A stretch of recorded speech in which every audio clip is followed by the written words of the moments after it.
Hello again, everybody. This is Mr. Everything coming back at you with another video.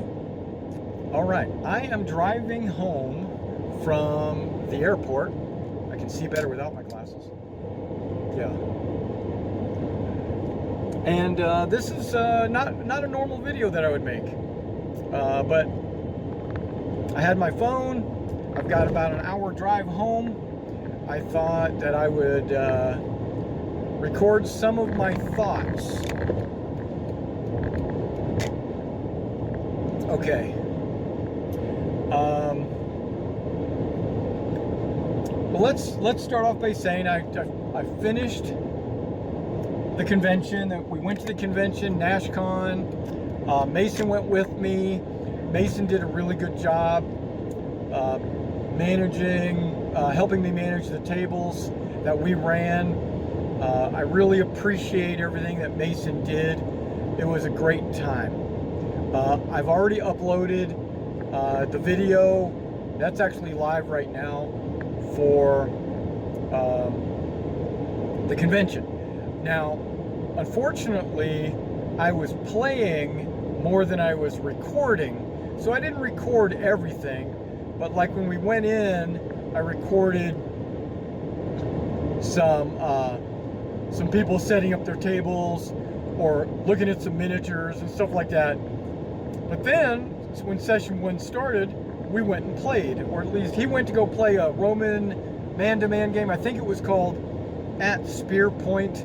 I'll get him to give me a rundown of what that game was all about, and then I'll share that with you guys. Maybe we'll do it on video, maybe on one of our live streams or something.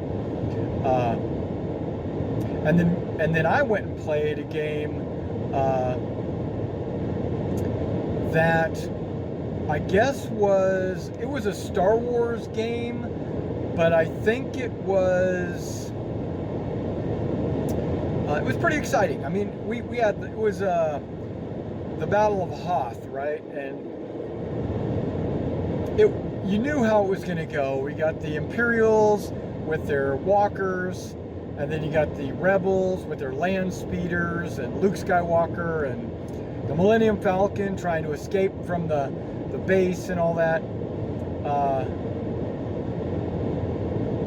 It was fun. It was fun, but it was one-sided. We knew we were going to lose, but it was like, how badly are we going to lose? Okay, but we played that, and I think it was pretty close. I think it was like 11-13, so that was pretty good. And then I thought that was pretty good. I thought that was a victory. But we got most of the people off of the base. You know, a couple of people got captured, but we got most of them off the base. Millennium Falcons got off the base. Okay, Luke got off the base. Leia and Han and all them, they got off. Okay, so enough of that. Then we played our game. We had 3 tables set up, and that went really well. I don't have the players' names. Unfortunately. If you played in my game and you're watching this video, put something down in the comments below that you played so that people can give you props, or I can give you props, or whatever. I have this sign-up sheet of who played. Like the Bozeman's, they played the 101st. You got Eddie played the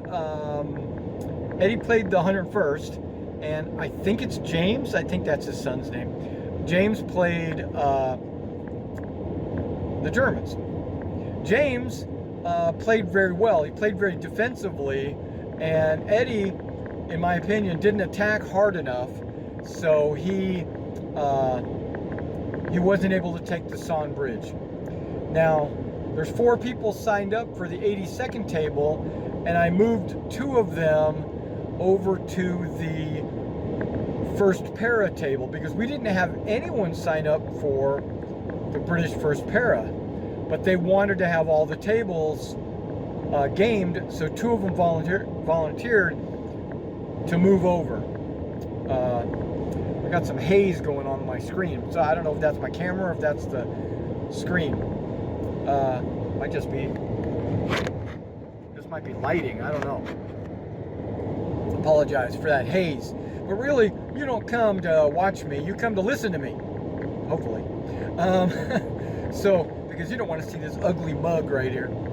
I got to pay attention to the road too, because Nashville traffic, it's the worst. It's the worst. Plus, I got turned around. I didn't start this video until I got back on the interstate. But when I was in Nashville, I got turned around. And I used to live in Nashville. And so, it was the I-65. I thought I needed to take I-65 north to get to I-24, but apparently I didn't. I need to take I-65 south to take I-24 north, whatever. Okay, so enough of that. But I'm on I-24. We're doing good. This video might go on a while because I got a long trip. I got a large SD card in my phone. The battery's fully charged. Whatever. Okay, but because there's actually quite a few different things I want to talk about, and it's not all about the convention. But let's go ahead and talk about the convention first. So the British guys, I don't know which of the four guys. There's four names on the 82nd sheet, and I don't know which two of those guys. I can't remember. Is what I'm saying. They told me, but I just can't remember which two moved over to the first para. And the guy that played the British on that table never played before. So that was I'm pretty happy that he picked the game up in like 2 turns. He knew how to play the game, you know. And by the end of the 4-hour session, he was a pro. He knew how to play. But unfortunately, those first 2 turns sealed his fate.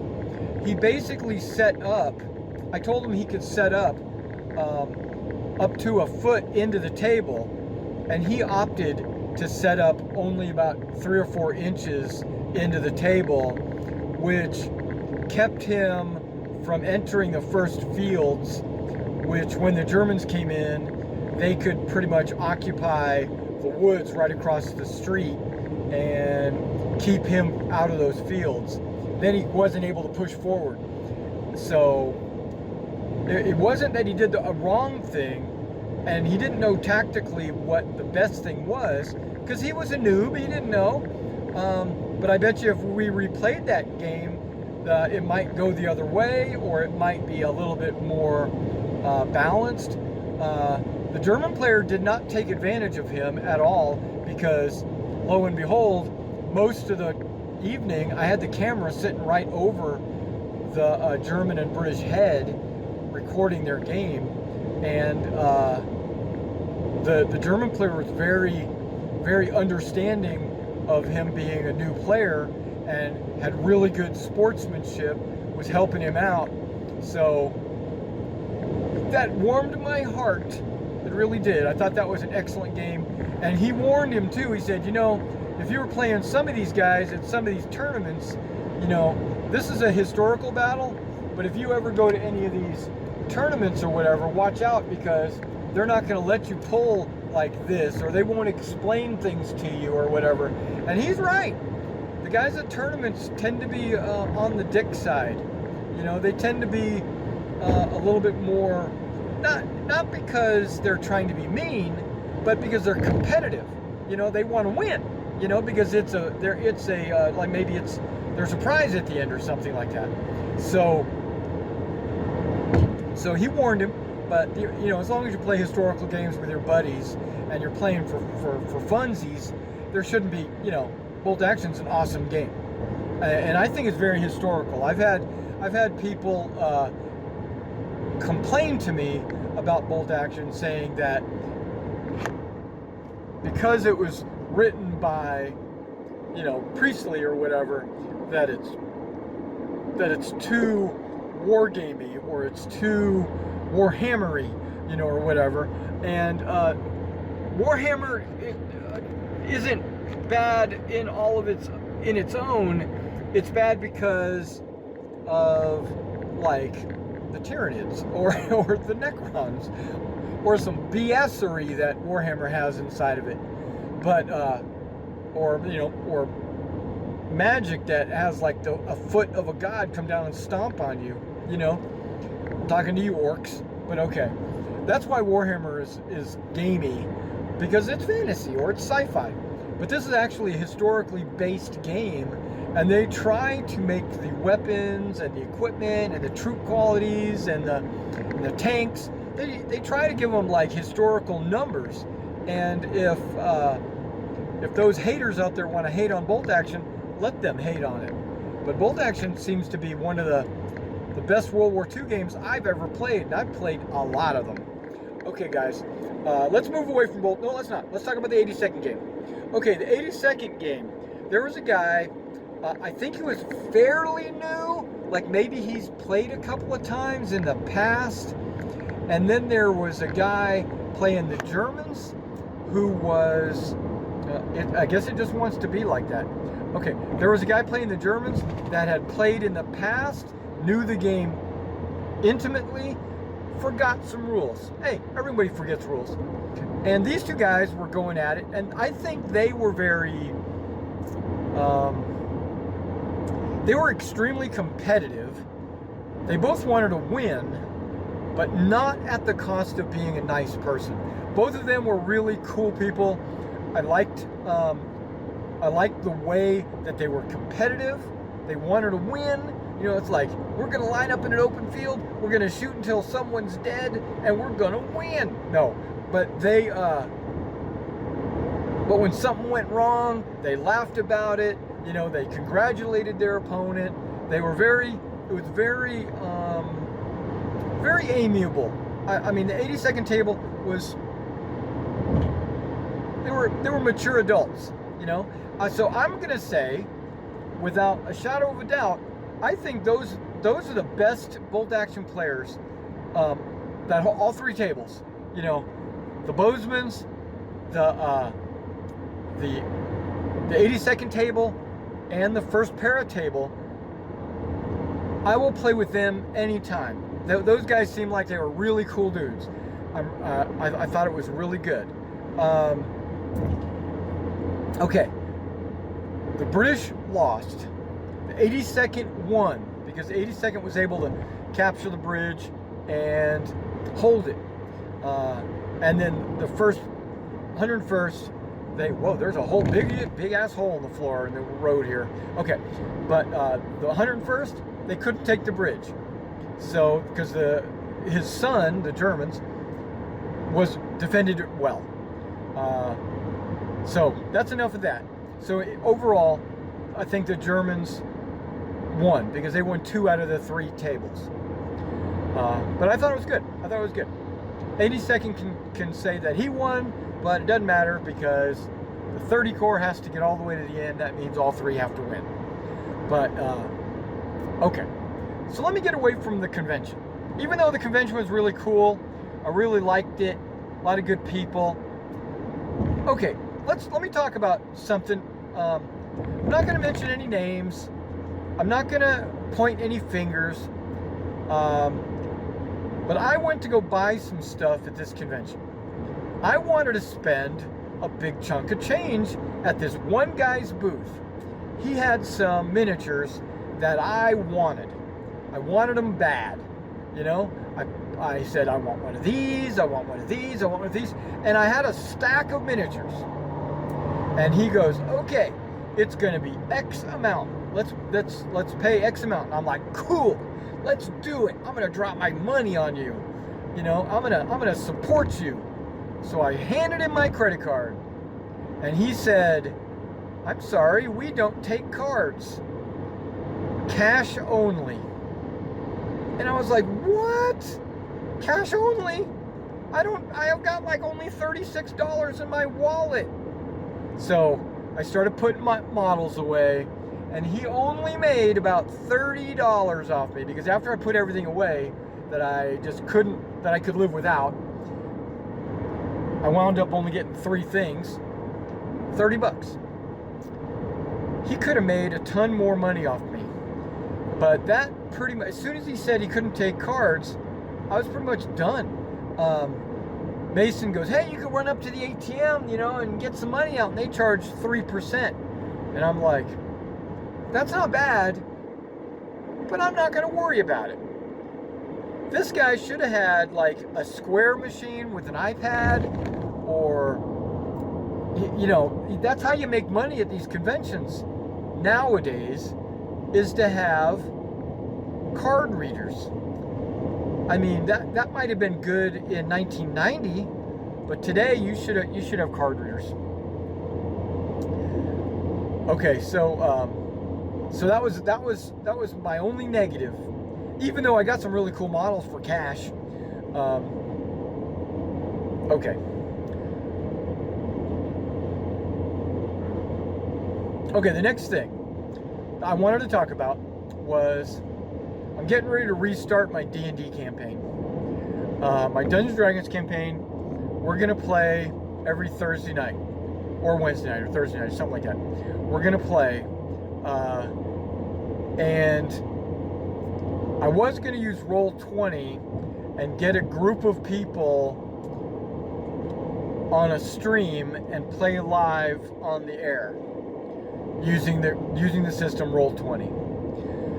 I wanted to give my local players an opportunity to get in on this, and they could just play locally. Well, everyone except for one gave me an excuse of why they couldn't do that. They didn't have a computer, they didn't have a webcam, they couldn't play at night, or they didn't get off, or they had to quit the game early because they had to get to work in the morning. Something, just some excuse. But a couple of people said, man, I really wish you would play face to face, because then we could just, you know, sit at the house and play like we've always done, right? And I was like, I've been thinking about it for the last couple of weeks or whatever. Maybe the last month or so I've been thinking about it. And over the last month, a few of the same players and myself have been playing Bolt Action every Thursday night. We'll play again, but that was in preparation for the convention. And I said, I'm kind of burnt out on Bolt Action, you know? I love the game. I think it's awesome. It's 100%. It's great. But I think we should play it maybe only once a month. And let's get back into some D&D. Let's get back into some role-playing. And this is another thing. I'm going off in all different directions, and I apologize. This video, I'm basically just rambling while I'm driving. But if you can't watch this whole video, don't watch half of it. Watch some of it later. But the reason why I'm going back to D&D, I played Traveler for a while. Some players liked it. Some players did not like it. I played the Fantasy Trip. Some players liked it. Some players didn't like it. I want to play RuneQuest. I want to play Mutants and Masterminds. I want to play Paranoia. No, I don't really. But I want to play a bunch of different RPGs because they're all good RPGs. But what I've kind of noticed, and I'm an old man, okay? I've been around since day one of D&D. Remember Chainmail? I've been around since those days. I've been playing since those days. I think my first D&D book was 76, 77 was my very first old school D&D game. But okay. But I've been playing all kinds of games. Traveler, I've been playing that since about the same time. Right after Star Wars came out, I got a hold of Traveler. But I've been playing all the editions of Traveler. I've been playing all the editions of D&D except 4th. I even tried Pathfinder and some other role-playing games like the Morrow Project and RuneQuest, which is a really good one. I played the Fantasy Trip and Call of Cthulhu, and I played something called Bureau 13. I don't know if you remember that game.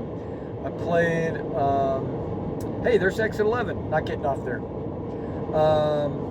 I'm going to get off at exit 4. Exit 11, I feel like it's more of a country road, but it takes longer. I think exit 4 is good. Okay, back to what I'm doing.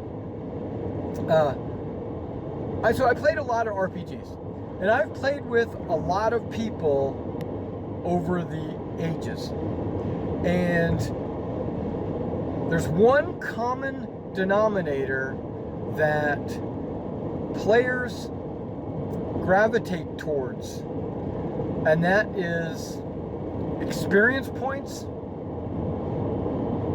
magic items, rewards of all kinds. Okay, players, I think, want to be rewarded intrinsically or subconsciously or even consciously. They want to play well, they want to do good, they want to have fun with their friends, but a lot of players, almost all of them, want to be acknowledged by the other players or by the referee or by the game system itself that they have performed enough to move on to the next thing, right? You get that in MMOs. You know, MMOs, people are grinding or they're playing their characters, and when you hear that ding, everybody's like, super, I got my next level. Big deal, you got your next level. You probably have 10, 50th level characters. It doesn't matter. But that's like an endorphin rush. Their psychology, their mind, it's like you're in preschool and you get that star for being a good student or whatever. You get that positive feedback. And I've noticed that D&D, I know I'm going to this, D&D has excellent feedback. All right, we're back. Right, exit 4. I'm waiting for this light to turn green so I can go get some gas. And once I get the gas, I'll be right back. All right, guys, we got a tank of gas, and we're in Clarksville. For those of you that didn't know where I lived. And not only that, we're on our way home. There we go. So what I was talking about was I've noticed that over the years, man, sun is killing me. Over the years,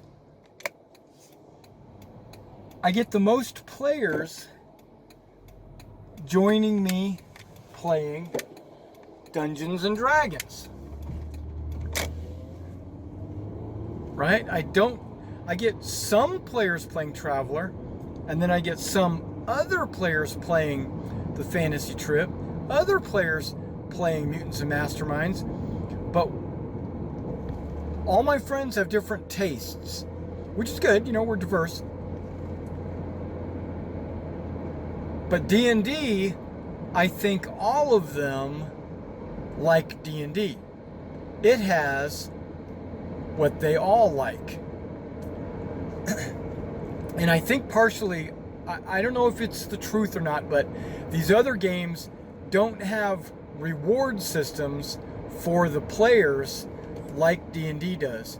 D&D has experience. I could go on. I think I've got like 5 different reward levels or rewards that D&D players get.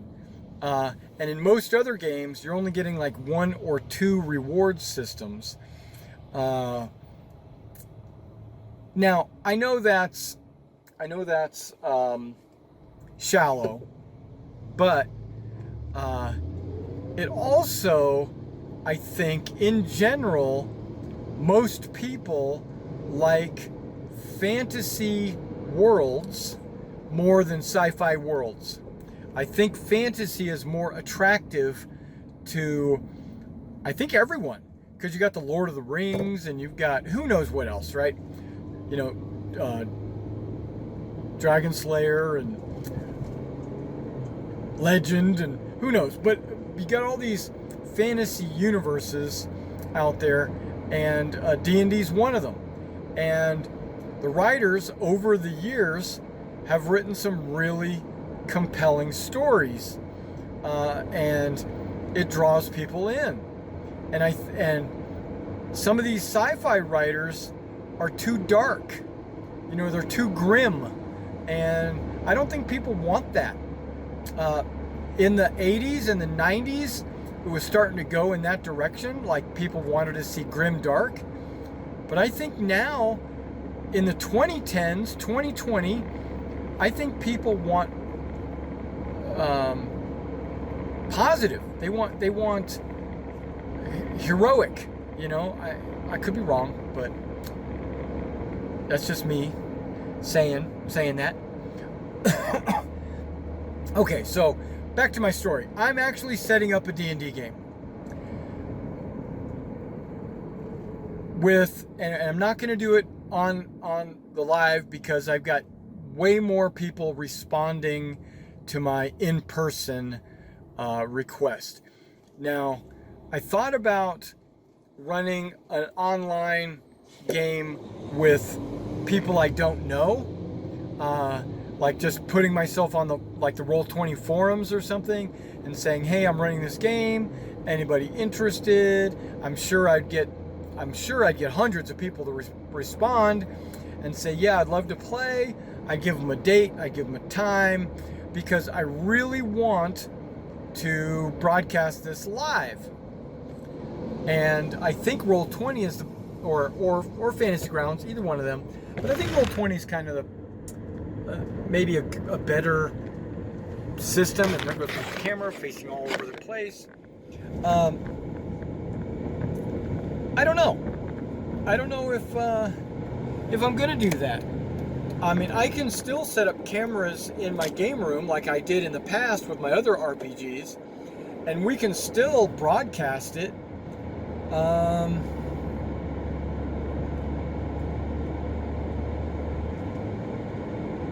It takes a special group of people that my friends are not to broadcast a successful broadcast. They're not. They don't mind getting on camera and they don't mind playing their game and all that stuff, but they're not comfortable. Let me rephrase that. They're not comfortable with the camera. They don't talk to the you. They don't talk to the crowd. They don't. And I might even be that way too. I might be the guy that isn't running a very social game. So what I'm saying is I'm probably not going to stream it. I might stream some of it every now and then. I might stream it, I don't know. Or I might just set up one camera instead of 15 different cameras. Because it takes me time to set all that shit up. Because I have to take it down when I'm done. This is not a studio. This is my gaming room. And I have to pull the table out because it's a giant table. I have to pull it out, set it up, put all the stuff that was behind the table away, and then I have to set up all the cameras, the wiring, the microphones, and I do that all by myself. And it's not like it's a studio where we have a place to go where the cameras are already set up and we have people off camera running the cutscenes and picking and choosing which cameras we're using. We don't have that. So I have to have all the cameras live all the time and just position them on the screen. But my point is I have to set those up and tear those down myself. And that takes a good 30 minutes to an hour. And then once the cameras are set up, I got to make the broadcasting software sync up with the cameras. I got to make sure they're positioned properly, because those same cameras I use throughout the week live streaming computer games like Star Citizen or Phoenix Point or War Thunder or City Heroes, right? And so I'm running those games and I'm streaming those live, but I have to adjust those cameras to give me like a green screen effect or focus, and I have to crop the camera and stuff. And when we start these tabletop sessions, I have to go in and change all the camera settings. And that takes another hour. I gotta make sure all the mics are set up properly. So I have to do sound tests. And I'm doing all that myself. And I don't mean to be a naysayer or a negative nanny or something like that, but I don't get any support from my players to help me do that. It's not their responsibility. I don't feel like it's their responsibility to do that. But because it's me. I want to do that. I want to do this. I want to have a live stream or whatever. But I also would like to have a professional live stream. One where the people will show up early so that we can talk about what we're going to talk about in the stream. We can have like a pre-stream warm-up. I can tell them any special news that might have happened for the game. And then we can start on time. And we'll start on time with every player and not have this player out because he has to work, or this player out because he's got family issues, or this player out because he's at school, or this player out because he has to work the following day and so he has to leave early. I don't want that. I want a steady group. Even if it means starting the game at midnight, I would do that. I would start at midnight and run a 4-hour game if that meant everybody would be there. You know, I don't have any problem with that. And my players are a little bit more casual. The players that I have here, they're a little bit more, well, you know, I can play, but I gotta leave early. And I'm okay with that because I don't want to stay up till midnight either. You know, but I don't know. I think I'm more of a gamer than all my players are.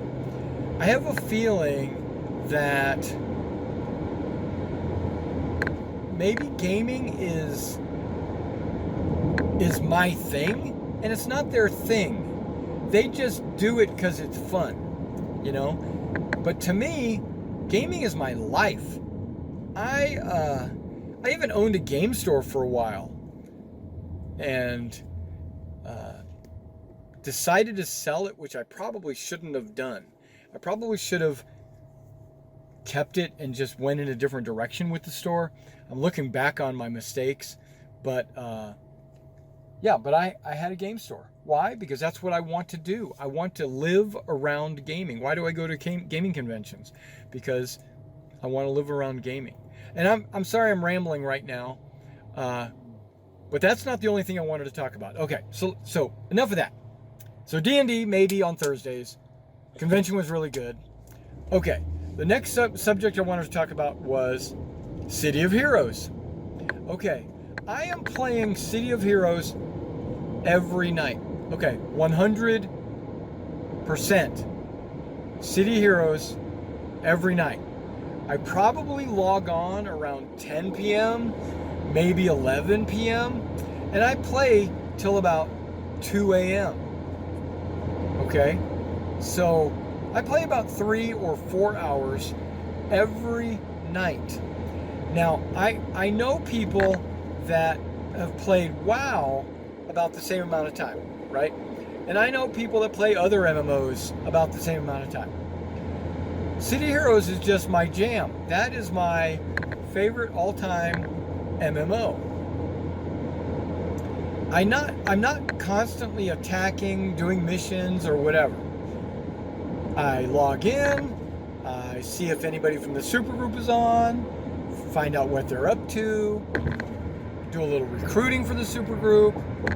I also maybe join a task force which usually takes an hour or two. Join a task force, and then we maybe or I'll join like a radio team or like just a mission team, and I'll play a little bit with them. We'll blow up some bad guys, and then I'll quit the team, not because I'm tired of the team, but because it's getting later in the night and it's getting close to maybe 1 o'clock. And if it's close to 1 o'clock, that tells me it's time to start winding down on my game. And so I will craft, or I'll work on costumes, or I'll look at the base, because there's base building on that game, right? So I've got a rhythm. I kind of warm up, I go bam, bam, bam in the middle, and then I cool off. And I do recruiting, throughout. And okay, because City of Heroes is, okay, I'm going to turn. Hopefully my camera doesn't go flying. Hopefully that car doesn't like slam into me. Okay, yeah, there we go. I have my own website now, and it used to be called 1nas.engine.com, right? Screw that, because I don't only play Star Citizen. I don't only play War Thunder. I don't only play one game. I play like a dozen different games. And I play miniature games. I do all kinds of gaming. And because gaming is my life, I want to share my gaming life with my friends. Online friends or face-to-face friends. It doesn't matter. If you're watching this video at this point, you're probably one of my viewers, one of my friends. I like all of you guys. I'm not going to say I love you guys, but I do like all you guys. I know I've heard streamers say, "Man, I love you." Then you don't know the definition of the word love. That's love to me is something important and meaningful. But so is like, actually. But yeah, I like you guys. Okay, I'm driving through a school zone.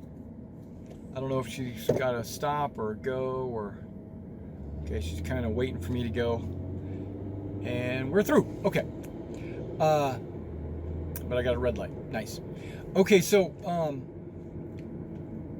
the website is now called MrEverything.org. Okay? MrEverything.org. I originally took my 1NAS website that I had closed about a year ago because it wasn't getting any traction with any of my groups, and I said, you know what? I'm just gonna buy a URL, and MrEverything.org was available, if you can believe it, and it cost me like $18 or whatever a year to have that, but so now we got a website. It's geared towards City of Heroes and Star Citizen, but I also have a little bit of War Thunder on there. I'm going to have Phoenix Point, XCOM, anything I ever do, I'm going to put on there. We have a forum. I've got a calendar of events, so you can see like when we're having like get-togethers in any of the games, like Star Citizen or City of Heroes, or if I'm going to stream something, I might post it there, but not usually. But I don't know, maybe. Like all my Friday night after midnights I've been putting on there. But the convention I put on there just to let people know, hey, I'm going to be at the convention. But if you're a follower of me and you want to be a more active participant in what we're doing, go ahead and register at MrEverything.org. And just let me know, hey, I'm a YouTube fan, or I watch you on Twitch, or I'm really interested in Star Citizen, or I'm really interested in City of Heroes, or War Thunder, or whatever, and We'll get you added to the website so you can see what's going on. So that's kind of like news. I got my website, perfect, and I'm going to be doing D&D. We're going to be playing Bolt Action probably once a month, maybe some other games. My new project I'm starting is not Bolt Action. It's going to be Gates of Antares. I'm pulling into my driveway right now. Have the camera not go freaking out on me. Okay, I'm pulling into the driveway. We are going to be doing, well, maybe not we, I am going to be painting some Gates of Antares miniatures, and I might be selling them as an experiment to see if I can make any money selling Gates of Antares. Okay, so as a recap, just to let you know, less Bolt Action. We're going to stream maybe once a month. We're going to play D&D. I'm probably not going to stream it, so you're really only going to see about one stream a month. Now, I've been thinking about doing what like Colville does. Matt Colville, what he'll do is he'll play a game, and then afterwards he'll get on camera and talk about what all the players did. I might do that just to keep you guys up to date on what the players are up to. Plus, it gives me like a video recap that if I ever needed to, I can go back and look at what I talked about. But I also don't want to do that because then it gives the players insight to maybe some of the villains. So I'm really thinking about it. I don't know. Give me your comments. I really would appreciate if you want me to do that. You don't want me to do that. If you think it's smart, you don't think it's smart. And we're going to do, got my website. I'm going to start Gates of Antares models probably this week. And I'm going to do a lot of streaming this week, actually, because I'm off till pretty much Monday. And I mean, almost a whole week. And because I'm actually doing some school in the morning, but right after that, it's only like a couple hours. And then right after that, I'm off. So, so I'm probably going to do some streaming, and then, and that's it. And hopefully these, my camera on my phone and microphone on the phone actually picked me up, and it's going to look good and sound good. I guess we'll find out. This will be an experiment. All right, guys. Well, I appreciate you guys coming out and checking out this video. This is kind of like a September monthly update. Really, isn't it? Yeah. So, that's what I'll label it as. September, yeah, September monthly update.